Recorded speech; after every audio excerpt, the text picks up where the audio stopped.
আইনকে বাংলাদেশে প্রতিষ্ঠিত করার মাধ্যমেই সেদিনের ওই শহীদ ভাইদের শাহাদাত সার্থক হবে, যখন বাংলাদেশে কোরআনের আইন পুরোপুরি কায়েম হবে। আগামী দিনে আমি সকলকে আহ্বান জানাচ্ছি যে কোরআনের আন্দোলনকে এগিয়ে নিয়ে যাওয়ার জন্য আমরা সবাই মিলে চেষ্টা করব।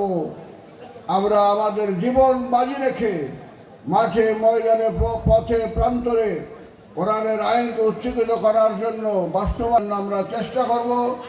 সকলের জন্য আমি দোয়া করছি, সবাই যেন কোরআনের আন্দোলনে আমরা শরীক হতে পারি, আমরা ভূমিকা রাখতে পারি।